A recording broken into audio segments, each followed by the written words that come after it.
اسلام آباد مذاکرات ایونٹ نہیں بلکہ ایک عمل ہے۔ اسلام آباد مذاکرات نے پائیدار سفارتی فریم ورک کی بنیاد رکھ دی ہے۔ ایرانی سفیر رضا امیر مقدم کا مذاکرات کا عمل جاری رہنے کا اشارہ۔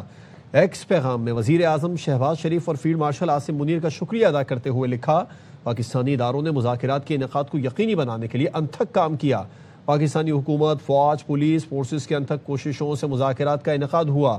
مہمانوں کو پرامن، منظم اور باوقار ماحول فراہم کرنے پر پاکستان کے شکر گزار ہیں۔ پاکستانی سیکیورٹی فورسز نے مذاکرات کے لیے بہترین لاجسٹک سہولیات فراہم کی۔ ایرانی ٹیم نے قومی مفادات اور عوامی حقوق کے تحفظ کے لیے باوقار مذاکرات کیے۔ مذاکرات کا مقصد ایرانی عوام کے جائز حقوق کو یقینی اور محفوظ بنانا ہے۔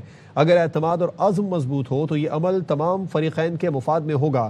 اس پر مزید بات کر لیتے ہیں دفاعی تحقیقات بریگیڈیئر وقار الحسن صاحب نے ہمیں جوائن کیا ہے۔ بریگیڈیئر صاحب بہت شکریہ اپنا وقت ہمیں دینے کے لیے۔ ایک یقینی طور پر بڑی اور مثبت پیش رفت ہے کیونکہ ایک فریق بالکل واضح کر رہا ہے کہ اسلام آباد مذاکرات نے پائیدار سفارتی فریم ورک کی بنیاد رکھ دی۔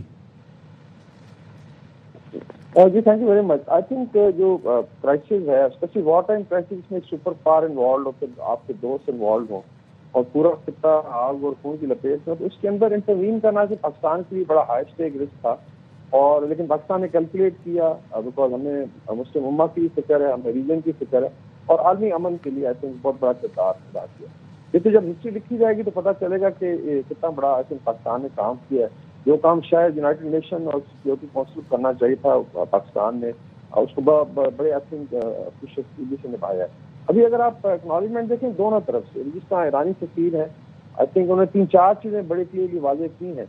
ایک تو شکریہ ادا کیا، پھر جو مینجمنٹ تھی چاہے اسلام آباد کی سیکورٹی ہے، یا انہوں نے اشارہ بھی کیا کہ مہمانوں کو یہاں لانے کی جو آئی تھنک پاکستان کی ذمہ داری اٹھائی، اور دیکھیں اس میں مینڈیٹ میں ایک بہت بڑی بھاری ذمہ داری تھی، بیکاز جو سبوٹاج کرنے والی قوتیں ہیں وہ بھی فیلڈ میں تھیں، اسپیشلی جو شہرنی لابی ہے اور ڈیلیگیشن کی سیکورٹی کو خطرہ ہو سکتا تھا۔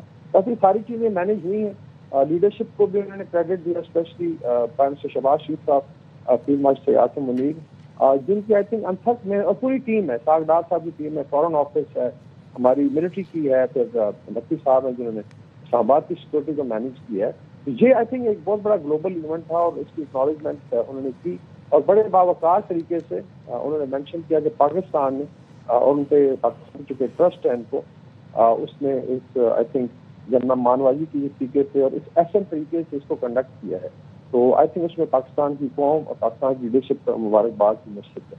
باقی ایک تھوڑا سا ہائی لائٹ کر دوں عوام کے لیے، because time people take it as a straight fight کہ شاید دو لڑکوں میں لڑائی ہو رہی ہے، بیچ میں کوئی بیچ بچاؤ ہو رہا ہے۔ دس از آئی تھنک میرے خیال میں اتنا بڑا کرائسس جو ہے ریجن میں کبھی نہیں ہوا جہاں پہ امریکہ ڈائریکٹلی انوالو ہو اور نیوکلیئر ویپن یوز کرنے کی دھمکیاں دی جا رہی ہوں، سویلائزیشن کو خطرہ ہو۔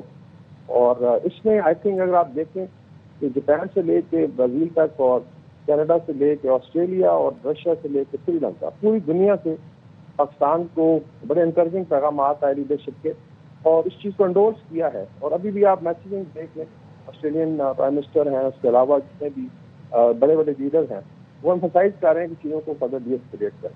تو میرے خیال میں ایک بڑا ہسٹورک موقع ہے۔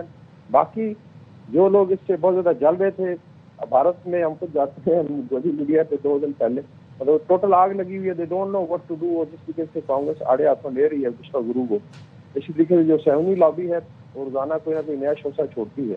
And then there was some political آوازیں تھیں یا کہہ لیں یوٹیوبر سے اس کو انڈرمائن کر رہے تھے۔